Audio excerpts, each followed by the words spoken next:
सरबराह तहरीक इंसाफ इमरान खान ने चौधरी परवेज इलाही को पाकिस्तान तहरीक इंसाफ में शमूलियत की पेशकश कर दी है। असेंबली तोड़ने की समरी भिजवाने से पहले दोनों रहनुमाओं में मुलाकात हुई और मामलात भी जेर बहस आए। मजीद जानते हैं डॉन न्यूज के नुमाइंदे उमर फारूक से। उमर, बताइएगा मुलाकात से मुताल्लिक क्या मालूमात मिली हैं और क्या बड़ी पेशकश की गई है परवेज इलाही को इमरान खान की जानिब से?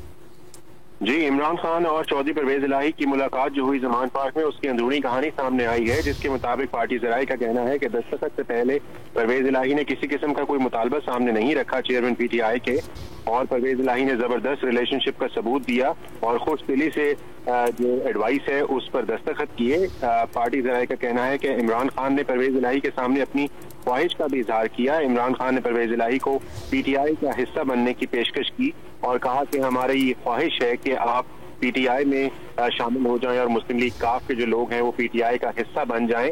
और इससे पहले भी ये पेशकश इमरान खान और पार्टी लीडर जो हैं वो काफ लीग को कर चुके हैं, जिस पर परवेज इलाही मुस्कुरा दिए और उन्होंने कहा कि अभी ये जो है कबल अज़ वक्त है। जी उमर, बहुत शुक्रिया आपका।